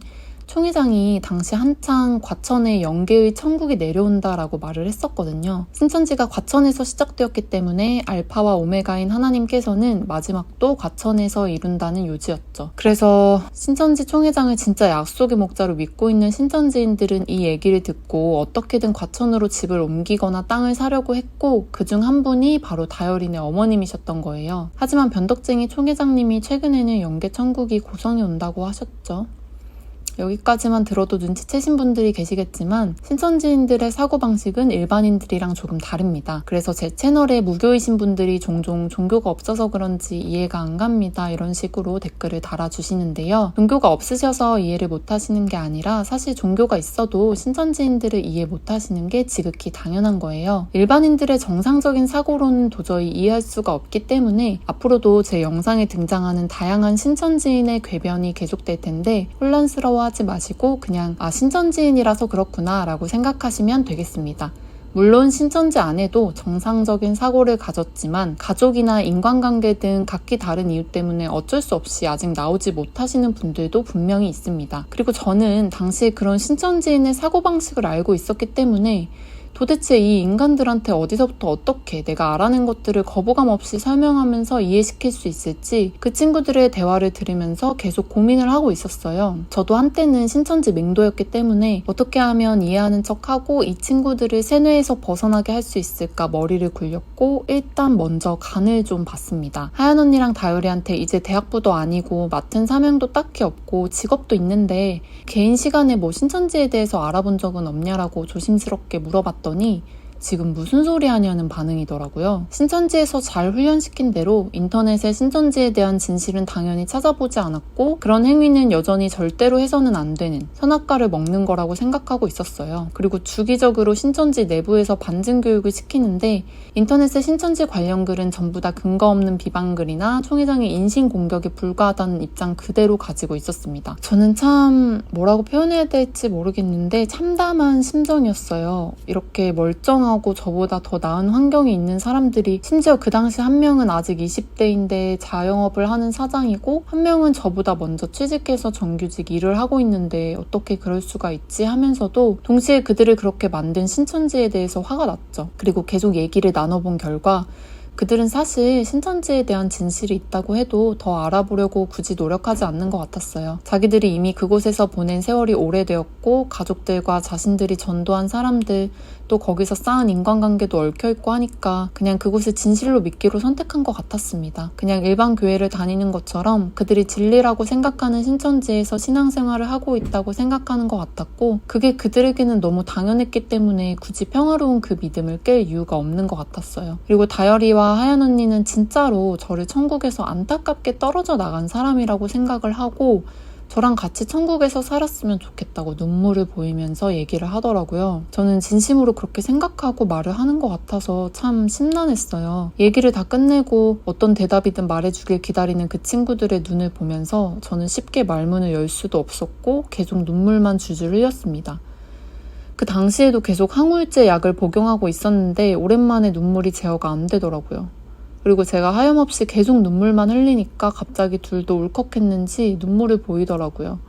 처음 그들이 재입교 얘기를 꺼냈을 때 저는 애초에 하연 언니한테 연락 왔을 때 차단할 걸이라고 생각했어요. 근데 만나기 전에 저는 아직도 그들이 그렇게 맹목적인 상태인지 몰랐고 옛날에 하연 언니랑 다열이가 장난기도 많고 FM 스타일이 아니었기 때문에 오히려 제가 그 친구들에게 알아낸 걸 조금 흘리면서 설득해 보려고 했었어요. 근데 그 친구들이 저를 재입교시키려고 열변을 토하는 걸 들으면서 답이 없구나 생각이 드니까 그 현실이 너무 속상해서 계속 눈물이 났던 것 같아요. 그리고 안타깝게도 제가 약점이 있었습니다. 정에 참 약하다는 건데요. 제가 그 친구들의 말을 듣고 바로 그 자리를 박차고 나갈 수 있었겠지만 진심으로 저랑 같이 천국에서 살고 싶다는 그들의 눈물 섞인 말을 들으면서 제가 그 친구들을 구출해내고 싶다는 마음이 들었어요. 첫 탈퇴 때 제가 비겁하게 저 혼자 나와서 이런 일을 겪는 거 아닌가 하는 생각도 했고 그 당시 신천지에서 저를 맡았던 담당 사명자들과 인광교들한테 최대한 민폐를 끼치기 싫어서 조용히 지파이동을 하고 잠수 탈퇴를 했던 건데 이렇게 나 혼자 잘 살아가는 게 맞을까 죄책감도 들었었어요. 지금 생각하면 그거 자체가 왜곡된 인지와 신념이지만 그때 당시에 저는 알 수 없는 정의감에 불타올랐습니다. 이 친구들이 원하는 재입교 과정을 밟는 척하면서 다열이랑 하연 언니는 물론이고 다정이랑 그때 당시 제가 맡았던 구역원들이랑 어떻게든 연락을 해서 내가 데리고 나와야겠다고 생각했어요. 더 나아가서는 재입교를 하려면 다시 복음방을 하고 센터를 수강해야 했는데 그 과정에서 마주치는 포교당한 사람들에게 진짜 신천지의 정치를 알리고 입교하지 못하게 방해해야겠다는 생각도 했어요. 지금은 그때 그 결정이 제가 인생에서 한 최악의 선택 중 하나라고 생각을 합니다. 하지만 그렇게 생각할 수 있는 것도 신천지에서 저랑 친했던 친구들을 몇 년 전에 데리고 나오려고 적어도 시도는 해봤고 그들의 세력을 줄이려고 최선을 다해 노력해봤기 때문에 아무런 미련도 없이 이렇게 말할 수 있는 거예요. 저는 저랑 같이 울고 있는 다열이랑 하연 언니한테 일단 생각할 시간을 좀 달라고 했어요. 그들은 제 말을 듣고 정말 놀라면서 가능성이 있다는 사실이 기뻤는지 저한테 고맙다고 했어요. 그리고 또 제 말에 순진하게 기뻐하는 그들의 모습을 보면서 저는 마음을 독하게 먹어야겠다고 생각했습니다. 제가 진짜 강해지고 지혜로워져서 그런 사기판에 놀아나고 있는 사람들을 진심으로 구해주고 싶었어요. 물론 그들은 그걸 바라지 않았겠지만요. 이런 제 속도 모른 채 하연 언니랑 다열이는 역시 간절한 기도가 통했다면서 기뻐하고 저를 안아주면서 앞으로 더더욱 열심히 기도하겠다고 했습니다. 그리고 재입교가 예외적인 특별 상황이라 기간이 한시적이니까 너무 오래 고민하는 건 안 되고 3일 안에 결정해달라고 했어요. 저는 알겠다고 하고 훈훈하게 헤어졌습니다. 그리고 다다음날 항공사 면접을 보러 갔는데 저는 망했다고 생각했어요. 준비를 완벽하게 해도 모자랄 판에 제대로 집중을 할 수가 없었습니다. 면접을 말아먹고 저는 앞으로 어떻게 그 친구들을 구출해올지 고민을 하고 계획을 짠 다음에 하연 언니와 다열이한테 연락을 했습니다. 재입교하는 대신 요한지파로 가겠다고 했어요. 이어지는 노답 스토리는 다음 에피소드에서 말씀드리겠습니다. 신천지 재입교를 요한지파로 정한 이유는 거기가 신천지 본부지파이기 때문인데요. 총회장을 모시는 총회가 있고 신천지 역사에서 중요한 과천을 품고 있는 지파이기 때문에 이왕 들어가서 흔들어 놓으려면 제일 영향력이 큰 곳으로 가야 한다고 생각했어요. 그리고 사실 제가 있었던 서울 야고보 지파로 간다면 저는 그곳에서 친했던 사람들을 만날 거고 그럼 제 마음이 약해질 수도 있다고 생각했습니다. 그 당시 제가 동생과 자취하던 곳이 인천이어서 원래는 마태 지파로 가야 하지만 다열이를 인도자로 내세우면 요한 지파로 갈 수 있었거든요. 저는 본부 지파에 재입교를 해서 그들의 신뢰를 산 다음에 제가 복음방을 하거나 센터를 수강하면서 배우는 내용과 관련된 궁금증을 질문하는 척하면서 그들에게 제가 알아낸 사실을 조금씩 흘리며 그들도 자기들이 있는 곳에 의문이 들게끔만 하고 천천히 반응을 보면서 완전히 설득시키려는 계획을 짰고 일단 하연 언니가 서울 야고보 지파에 있었기 때문에 처음에 제가 맡았던 구역원들의 연락처를 알아내고 한 명씩 만나서 저도 다시 신천지에 들어간다고 경계를 풀고 근황 얘기를 하다가 제가 나갔을 때 알게 된 신천지 안의 사건 사고와 관련된 비리부터 흘리면서 그들의 탈출을 도모해야겠다고 계획을 세웠어요. 그리고는 하얀 언니와 다율이에게 재입교하기로 마음 먹었다고 연락을 했습니다. 그리고 최대한 빨리 제 보금방 교사 매칭을 시작하라고 했어요. 하얀 언니와 다율이는 기뻐했고 저는 하얀 언니한테 미안하다고 했어요. 언니가 먼저 연락해서 나를 서야로 데려가고 싶었을 텐데 내가 요한으로 간다고 해서 다율이 인도로 들어가니까 조금 서운할 것 같다고 했죠. 사실 미안하진 않았지만 하얀 언니의 진정성을 보고 싶었거든요. 그랬더니 하얀 언니는 그런 거 자기는 전혀 신경 안 쓰고 네가 어디 집 하든 다시 신천지에 들어오기로 결정했다는 게 중요한 거라면서 저를 꼭 안아주더라고요. 다율이는 뭐 크게 내색은 안 했지만 좋아하는 것 같았어요. 다율이 입장에선 개이득이었겠죠. 저는 속전속결로 빨리 진행되길 원했지만 재입교 대상자는 아무나 보금방 교사를 할 수 없었고 신천지 안에서 팀장 이상급만 가능하다고 했습니다. 그리고 다열이는 저한테 자기가 좋은 교사님을 꼭 연결시켜주겠다고 했죠. 그래서 저는 고맙다고 하고 그동안 밀린 얘기를 하면서 저의 속셈을 완벽히 숨겼습니다. 제 컨셉은 그들이 알고 있는 대로 가족 때문에 핍박을 당해서 신천지에서 나갔고 이후에 다른 교회를 가보려고 했지만 갈 수 없었고 다열이와 하얀 언니의 연락을 통해 신천지에서 다시 신앙을 가지려고 마음먹은 상태로 잡았어요. 그때나 지금이나 신천지 내에서도 다른 목적을 가지고 잠입하는 스파이들이 많아서 신천지도 한 명 한 명 전도를 할 때마다 유심히 파악했거든요. 그래서 저는 다열이나 하얀 언니한테도 처음에는 제 목적을 숨겼습니다. 며칠 내로 다열이한테 교사 매칭이 됐다고 연락이 왔는데 굉장히 들뜬 목소리였어요. 엄청난 분이 교사로 매칭됐다면서 진짜 바쁘신 분이고 실력도 좋은데 너를 맡아주셔서 자기는 너무 감사하다는 거예요. 속으로 저는 코웃음을 쳤지만 어떤 분이냐고 물어보니까 현직 한의사라고 하더라고요. 저는 깜짝 놀랐죠. 그 직업이 대단해서라기보다 공부를 많이 했을 거고 그만큼 똑똑한 사람이니까 어쩌면 제 정체가 들킬 수 있다는 생각이 들어서 살짝 불안했어요. 그래서 저는 그런 분이 나를 가르쳐 주시는 게 조금 부담스럽다. 바꾸면 안 되냐고 하니까 무슨 소리 하냐면서 너는 지금 땡 잡은 거다. 그분한테 교사해달라고 해도 아무나 안 해주실 정도로 정말 대단하다고 소문이 자자한 분이라면서 이건 흔치 않은 기회라고 했어요. 어쩔 수 없이 일단 알겠다고 했고 3일 후에 사당에 있는 모 카페에서 보기로 했습니다. 저는 그 사이에 항공사 면접 본 곳이 다 떨어지고 기적적으로 한 군데만 붙어서 또 임원 면접을 준비했어야 됐는데 그냥 포기했습니다. 그때 면접을 또 봤으면 승무원이 됐을지도 떨어졌을지도 모르겠지만 합격을 해도 문제였어요. 차라리 다른 직업을 준비하면서 신천지 친구들을 빼내야겠다고 생각했거든요. 근데 그 이후에 갑자기 코로나가 터져서 항공업계가 한창 어려워지고 직원들의 광고사직이나 무기한 무급 휴가가 이어져서 나중에 돌아보니 저는 그때 진로를 바꾼 걸 다행이라고 생각했습니다. 무튼 그렇게 3일이 지나고 떨리는 마음으로 교사님과 다열이를 만나러 카페에 갔어요. 다열이랑 제가 먼저 만나서 기다리기로 했죠. 제가 긴장한 게 보였는지 다열이는 저를 안심시켜주면서 괜찮을 거라고 자기가 이미 제 사정을 대략 말해놨다고 하더라고요. 그렇게 마음을 강하게 먹었는데도 그 소리를 듣고 저는 조금 죄책감이 들었습니다. 이내 교사님이 도착했는데 키가 작고 단발머리를 한 여자분이셨어요. 나이는 30대 중후반으로 보였고 눈이 아주 컸던 기억이 나요. 저랑 다열이는 일어나서 인사를 했는데 웃으면서 늦어서 미안하다고 하시더라고요. 생각했던 딱딱한 이미지랑은 달리 상냥하고 그냥 옆집 사는 이모 같은 느낌이었어요. 먼저 자기소개를 해주셨고 저도 말했는데 어색한 분위기가 이어졌습니다. 교사님은 탈신이도 알겠지만 오늘은 그냥 OT 개념이고 탈신이에 대해서 좀 알고 싶어서 이야기를 많이 해줬으면 좋겠다고 했습니다. 이미 물어볼 걸 예상하고 저는 준비한 대로 처음에 어떻게 신천지에 들어왔고 언제 뭘 계기로 사고 처리가 되었고 그 이후에 어떻게 지냈는지 담백하게 얘기했어요. 사실 속으로는 많이 후달렸죠. 뭔가 한의사라는 직업을 갖고 있다고 하니까 괜히 제 속내를 들킬 것 같았거든요. 근데 제 얘기를 들으시더니 갑자기 눈시울이 붉어지시는 거예요. 너무 마음이 아프다고 하시면서 또 이렇게 우리가 만난 건 하나님의 은혜고 이렇게 좋은 때에 다시 들어온 건 정말 탈신이가 하나님 보시기에 너무 예뻐서 기회를 주신 것 같다고 제 손을 꼭 잡아주시는 거예요. 그 얘기를 들으니까 저도 갑자기 눈물이 날 것 같았는데 그런 모습이 교사님이나 다열이가 보기엔 오히려 안심할 모습이었죠.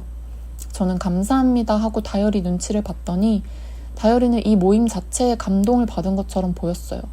그리고 이제 본론으로 들어가서 일주일에 몇 번 만나서 어디서 공부할지, 몇 회를 하고 어느 달에 개강 센터에 저를 보낼지 논의했습니다. 저는 최대한 빨리 하고 싶다고 했어요.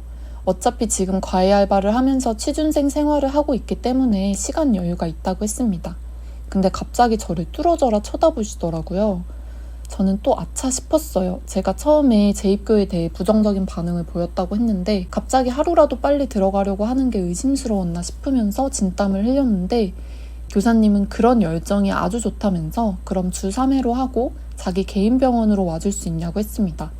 그래서 저는 알겠다고 했고 병원 진료 시간이 마무리된 저녁 시간에 복음방 진도를 나가기로 했어요. 그리고 가장 빠른 개강인 3월에 사당센터에 들어가는 걸 목표로 하자고 했습니다. 저는 만족하는 척 했고 그 주부터 바로 교육이 시작이라 한의원 주소를 받았고 교사님은 또 일정이 바쁘셔서 먼저 보내고 저랑 다열이만 남아서 또 얘기를 했어요. 다열이가 교사님 첫인상 어떠냐, 앞으로 잘 맞을 것 같냐고 물어보길래 저는 너무 좋으신 분 같다고 했고 오히려 저렇게 능력 있는 분이 나를 맡아주셔서 몸둘 바를 모르겠다 말했더니 다열이는 만족한 것 같았고 저를 응원해줬습니다. 저는 다열이랑 헤어지고 기가 너무 빨려서 집에 오자마자 누워서 생각을 정리했어요.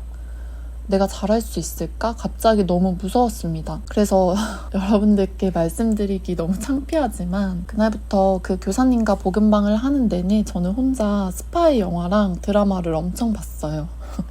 재입교 한 거 자체가 흑역사라서 부끄러울 게 더 없는 것 같긴 한데 신천지가 얼마나 무섭고 체계적으로 사람들을 세뇌시키는지 너무 잘 알기 때문에 저도 그들보다 더 괴물이 되어야 한다고 생각했고 원래는 자신이 있었거든요. 근데 막상 교사님을 만나고 나니까 그 권위 때문인지 너무 후달리고 들킬까 봐 걱정이 되는 거예요. 다열이랑 하연 언니는 당연히 의심을 안 하고 저를 철석같이 믿는 것 같았는데 그 교사님을 겨우 한 번 만났는데도 벌써 제가 그렇게 쫄아버려가지고 그 후로 스파이 관련 첩보물을 보면서 제 멘탈을 좀 강하게 잡고 마인드셋을 더 독하게 세팅해야겠다고 다짐했어요. 그리고 저는 본격적으로 첫 복음방 수업을 위해 떨리는 마음으로 그 한의원에 찾아갔습니다. 이어지는 노답 스토리는 다음 에피소드에서 말씀드리겠습니다. 신천지 교사님이 찾아오라고 주신 주소는 사당에 있는 한의원이었는데요. 병원 이름도 굉장히 신천지스러운 이름이더라고요. 들어가니까 데스크 직원분은 퇴근을 준비하고 계셨고 그 직원분도 신천지 사람이라고 했습니다. 교사님은 저를 반갑게 맞아주셨고 저는 어색하게 인사를 했어요. 벽면에 붙어있는 의사 자격증인지 뭔지 온갖 증명서들이 붙어있는 것과 교사님 이름이 적혀있는 걸 보니 진짜 이분이 의사구나 실감이 나더라고요. 개인 병원이어서 교사님 혼자 원장으로 진료를 보고 계셨어요. 저는 두리번거리면서 정말 멋있다고 호들갑을 떨었죠. 교사님은 쑥스러워 하시면서 자기가 앉아서 진료도 보고 환자랑 상담도 하는 방으로 저를 데려갔습니다. 교사님은 본지 얼마 안 됐지만 그동안 잘 지냈냐고 스몰 토크를 시작하셨어요. 저도 대충 웃으면서 잘 지냈고 이렇게 바쁘고 대단하신 분한테 교육받을 수 있어서 정말 영광이다. 이런 식으로 얘기하니까 또 교사님은 쑥스러운 듯이 자기가 총회장 사택에 가서 침도 놔주고 총회장님이 가끔씩 부르실 때마다 바로 방문을 해서 케어해주러 간다고 썰을 풀어주시더라고요. 자랑삼아 말씀하시는 것 같았는데 저는 그 이야기를 들으면서 속이 조금 안 좋았습니다.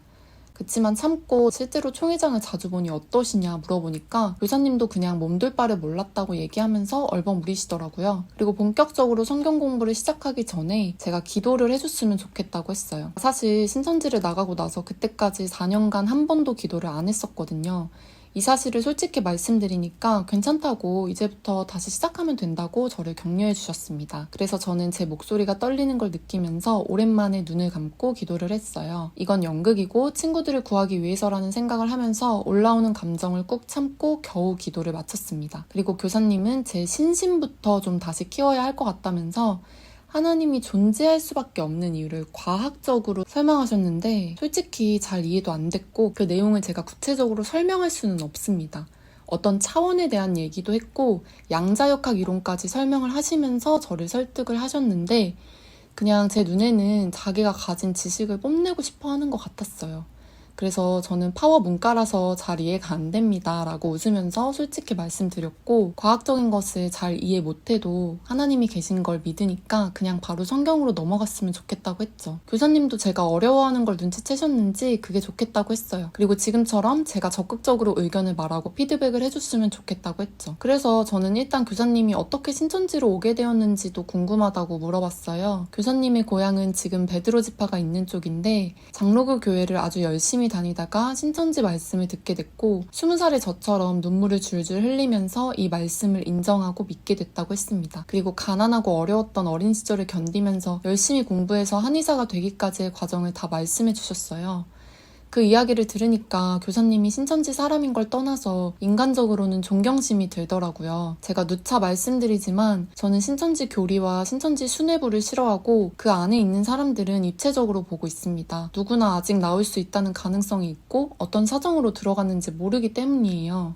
그래서 당시에는 그 교사님께 불쌍한 마음마저 들었었어요. 또 교사님은 그 교회에서 전도부장의 사명을 맡은 남편과 신혼생활을 하고 있는 중이라고 했어요. 저는 그 얘기를 듣고 또 호들갑을 떨면서 연애 스토리도 알려달라고 연병을 떨었죠. 하지만 최근 그 교사님의 남편이 총회에서 전도부장을 하고 있고 총무가 저지른 온갖 비리와 범죄를 조직적으로 덮는 사람들 중 한 명이라는 걸 알게 됐습니다. 그걸 알고 나니까 저는 과연 그 교사님이 당시에 신천지의 실체를 정말 몰랐을까 하는 생각이 들더라고요. 돌아가는 꼬라지를 보니까 이미 여기가 어떤 곳인지 알았지만 결혼도 하고 가정을 꾸렸으니 양심은 그냥 갖다 버린 사람이 아닐까 하는 의심도 들고요. 무튼 그때는 저도 교사님의 사연을 듣고 이 사람을 입체적으로 바라보고 그분이 하시는 말씀에 귀를 기울이면서 열심히 들었어요. 기도하라는 대로 기도하고 소감을 물어보면 정말 깨달은 척 잘 얘기했습니다. 교사님도 그런 저를 믿고 점점 신뢰했던 것 같아요.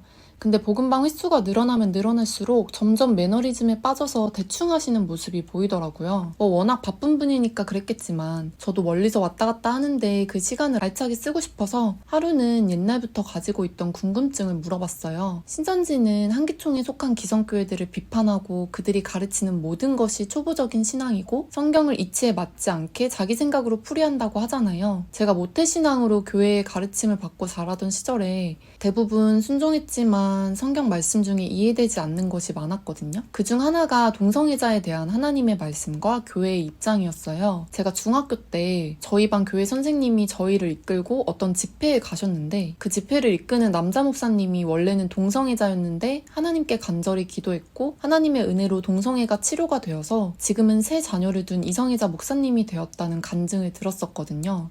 그곳에 많은 학생들과 자녀들을 이끌고 온 각지의 교회 사람들이 있었는데 그 중에 실제로 동성애자인데 교회를 다녀서 박탈감과 고통을 겪는 사람들이 있었어요.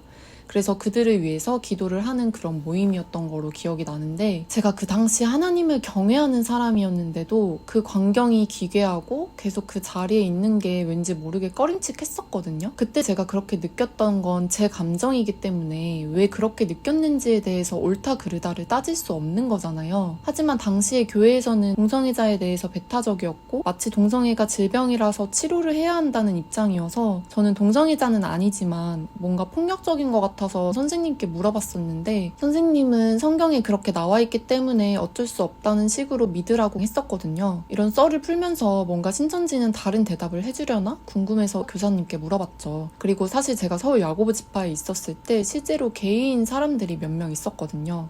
근데 교사님은 제 말을 다 듣더니 그런 사람들은 영적으로 장애인이다. 육적으로는 멀쩡하지만 영적으로 장애를 가진 사람들이기 때문에 우리가 육적으로 장애를 가진 사람이 천국을 못 간다고 하지 않듯이 그들도 신천지 말씀을 듣고 진리를 깨달으면 구원을 얻을 수 있다고 답변을 하시더라고요.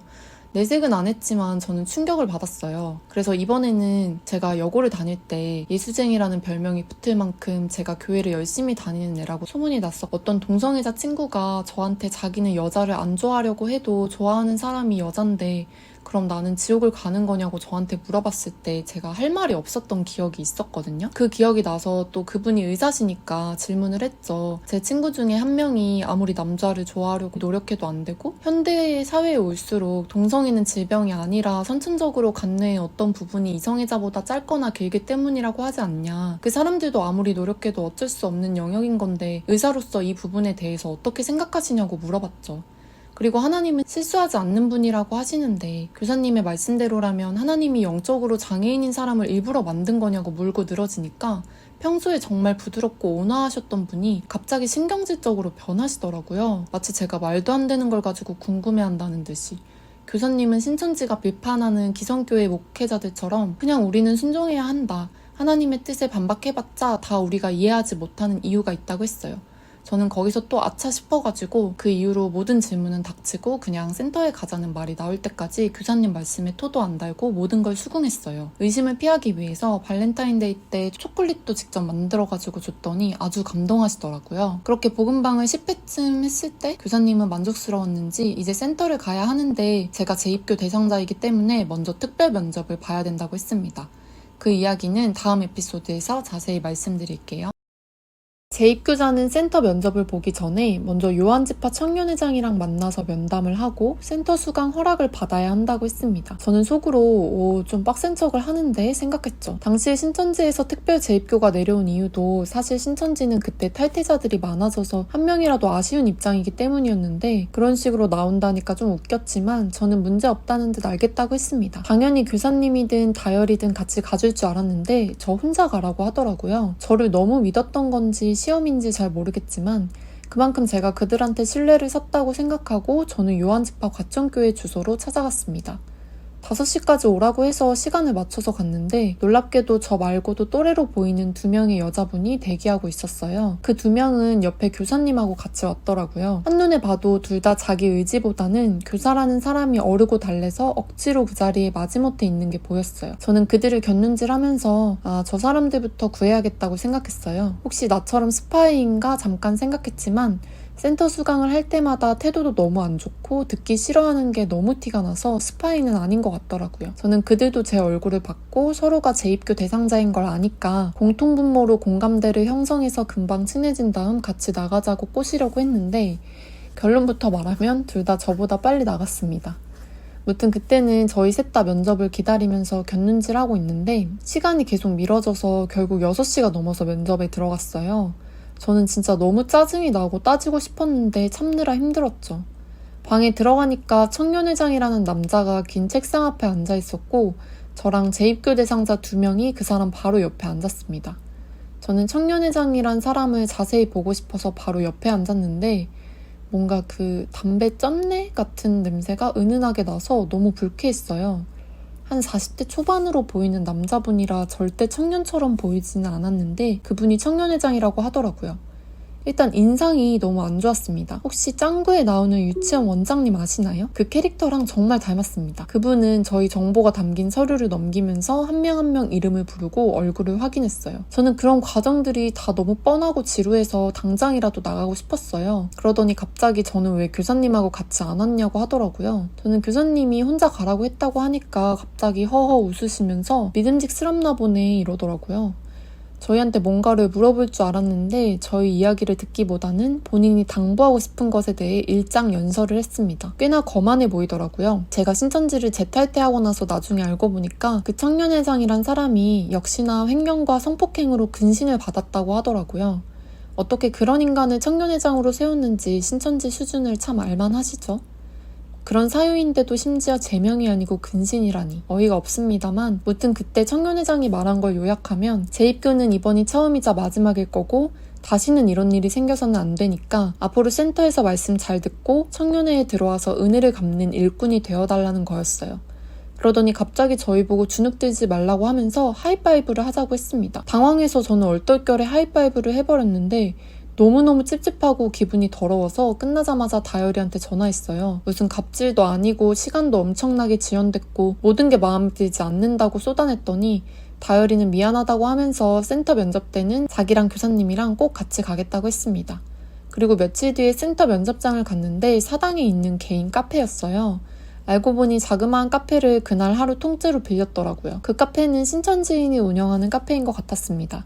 보통 그런 행사를 할 때마다 같은 지파에서 자영업을 하는 사람들이 있으면 그 장소를 빌려달라고 하거나 소정의 대여비를 내고 쓰는 경우가 많았거든요. 그날이 유독 추웠던 기억이 있는데 문을 열고 들어가니까 따뜻했고 작은 테이블들이 여러 개 있었어요. 그 테이블마다 면접 볼 수강생이랑 인교섬끼리 면접을 기다리면서 앉아 있었습니다. 그리고 심심하지 않도록 레크리에이션 같은 걸 진행하는 남자 전도사님이 계셨어요. 사회자 같았는데 나중에 센터에서 개그맨처럼 일하시더라고요. 그분은 과천교회에서 분위기를 띄우는 역할로 유명한 것 같았습니다. 원하는 음료를 한 잔씩 무료로 주면서 제 차례가 올 때까지 기다리라고 했어요. 저는 교사님이랑 다열이 앞에서 일부러 긴장한 척을 했습니다. 그랬더니 교사님이랑 다열이는 기운을 북돋아주면서 스몰 토크를 했는데 마침내 제 차례가 되었고 안내하시는 분이 들어가라고 가리키는 쪽을 봤더니 카페 안에 따로 작은 방이 없었기 때문에 1대1 면접 보는 곳을 칸막이 같은 걸로 나누고 커튼을 쳐놨더라고요. 거기 들어가니까 안경을 쓴 남자 강사님이 혼자 앉아 계셨어요. 강사님은 30대 초중반처럼 보였고 저를 호기심 어린 눈으로 바라보셨습니다. 좁은 공간에 촛불 같은 등만 켜놔서 무슨 진실의 방에 있는 것 같았는데 제가 원래 강사님들한테 약했다고 했잖아요.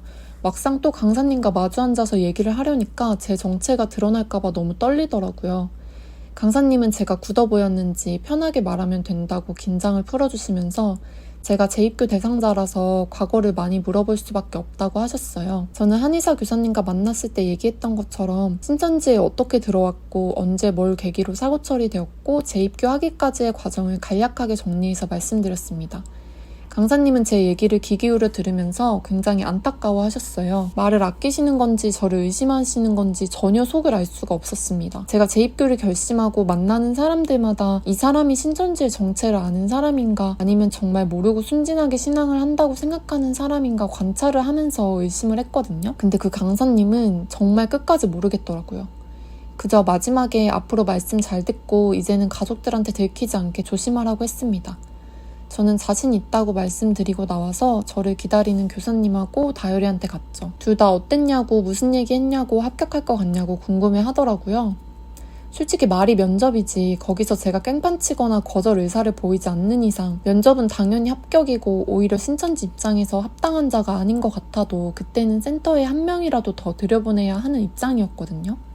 그래서 교사님도 다효리도 제가 아무런 문제 없이 센터에 들어갈 걸 알면서도 그렇게 유난을 떠는 게 좀 어이가 없었습니다.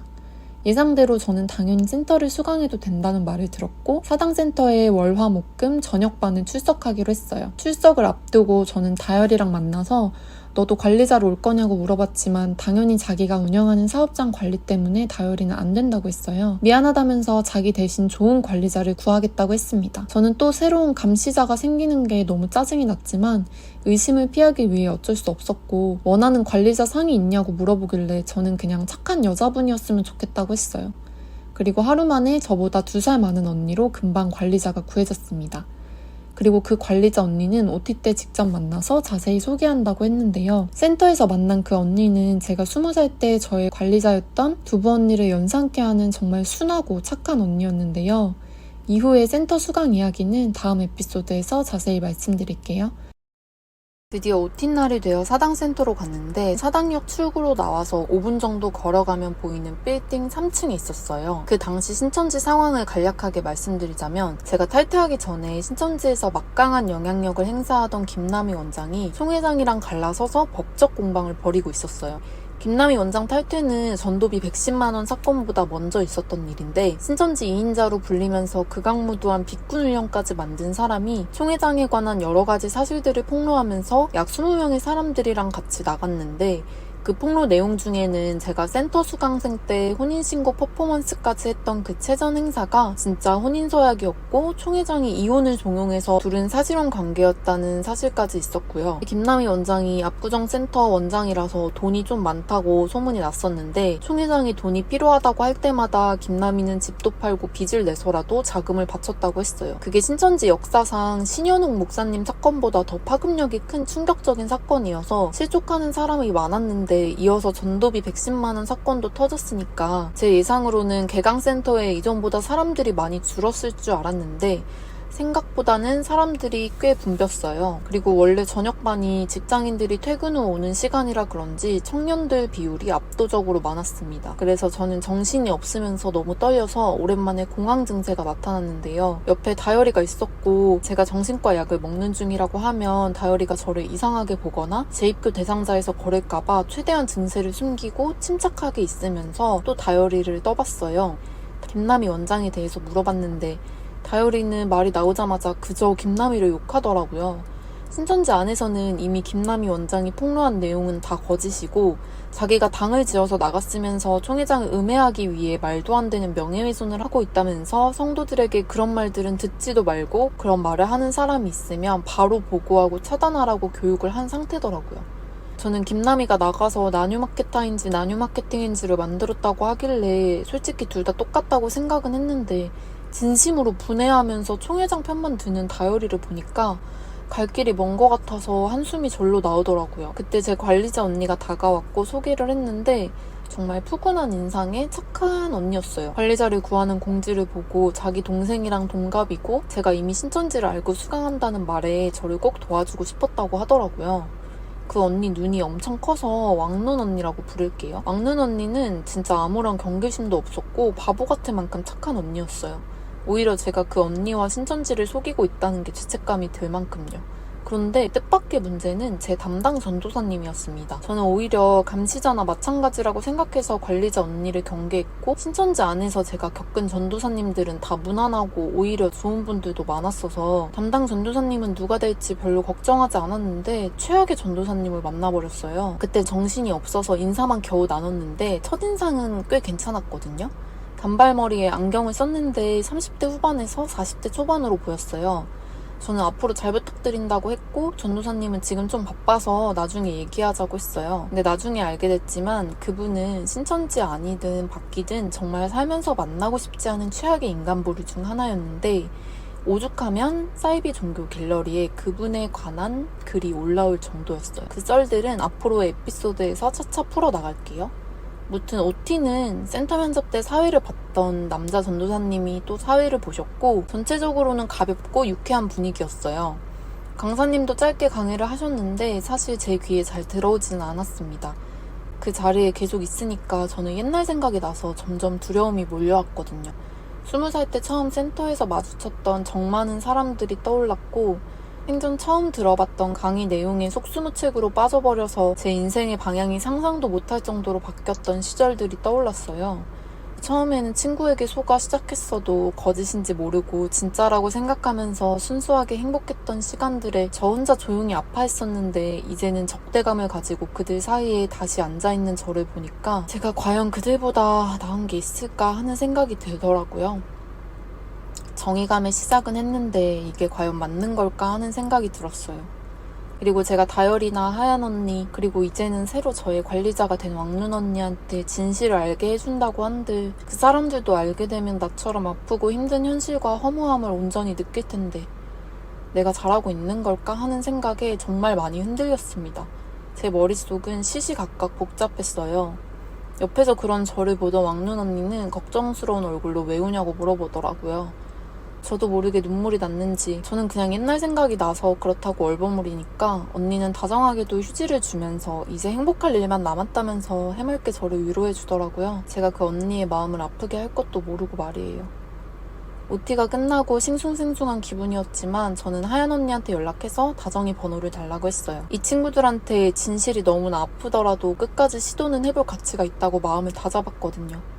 하얀 언니한테 다정이 번호를 받아서 연락을 했는데 다정이는 제가 다시 요한지파에서 센터 수강을 시작했다는 말에 너무나 기뻐하면서 언젠가 시간을 맞춰서 꼭 보자고 했어요. 저는 솔직히 왜 아직도 여기에 있냐고 정말 물어보고 싶었지만 다정이는 여전히 다정했고 제가 꿈에 나올 정도로 저를 그리워했다고 하더라고요. 저는 마음이 아려웠지만 꼭 다시 보자고 기약했고 제 예전 구역원이었던 순두부 언니 번호를 수소문해서 카톡을 했는데 순두부 언니는 다행히도 제가 탈퇴하고 얼마 안 있어서 무사히 탈출을 했더라고요. 진짜 몇 년 만에 연락한 건데 언니는 마치 엊그제 만난 사람처럼 여전했어요. 제 걱정을 해주면서 제가 신천지를 나가서 자기도 나갔다면서 찡찡대는데 정말 사랑스러웠습니다. 언니랑은 아무런 부담 없이 만날 수 있겠다 싶어서 바로 약속을 잡았고 금방 만났어요. 시간이 많이 지났는데도 언니 모습은 정말 그대로였어요. 눈물이 날 만큼 반가웠고 감격스럽더라고요. 그리고 순두부 언니한테 저의 계획을 말했는데 언니는 만류했습니다. 진짜로 네가 없어서 자기는 안 그래도 다니기 싫었는데 핑계삼아 신천지를 나올 수 있었다고. 그러니까 자기를 구한 거나 마찬가지니까 굳이 험한 길을 가지 말라고 걱정된다고 했어요. 저는 그 당시 구역원들은 어떻게 됐는지 아냐고 근황을 물어봤는데 제 예상대로 얼마 안 가서 당시 부구역장이었던 빨간 언니가 구역장이 돼서 구역원들을 책임지게 되었고 나머지 애들도 상태가 안 좋았는데 탈퇴까지 했는지는 모르겠다고 하더라고요. 저는 순두부 언니처럼 다른 구역원들도 다 그렇게 큰 타격 없이 나와서 직장도 다니고 연애도 하고 평범하게 잘 살고 있었으면 좋겠다는 순진한 마음을 품으면서 다른 구역원들의 근황을 수소문하기 시작했는데요. 그 당시 제가 잠수 타고 싶을 만큼 속을 썩이던 양이는 탈퇴를 한 걸로 확인이 되었고, 빨강 언니는 아직 탈퇴를 못했지만 신앙유약자 상태로 위험한 지경이라고 했습니다. 저는 마음이 너무 아프고 괜스레 죄책감이 들었어요. 그리고 다른 사람들에게도 연락하고 싶었는데 제가 아직 정식으로 신천지 신자가 아니라서 경계하는 것 같았어요. 왜냐면 그 당시에 존존TV라고 신천지 국제부 출신의 남자가 동성서행과 남행에 대한 진실과 김남희 원장이 가지고 있는 녹취 같은 걸 영상으로 올렸는데, 그걸 탈퇴자들이나 탈퇴 직전에 있는 사람들이 친한 사람들한테 정신을 차리게 하려고 공유하는 경우가 많았거든요. 그래서 신천지는 굉장히 날이 서 있었고, 저 말고도 탈퇴자 신분으로 신천지 사람들에게 연락을 취하는 경우가 많아서 저는 의심을 피하기 위해서 일단 좀 더 신뢰를 얻고 연락을 해야겠다고 마음을 먹었습니다. 그 자세한 이야기와 본격적인 위장장애 스토리는 다음 시즌에서 말씀드릴게요. 시청해주셔서 감사합니다.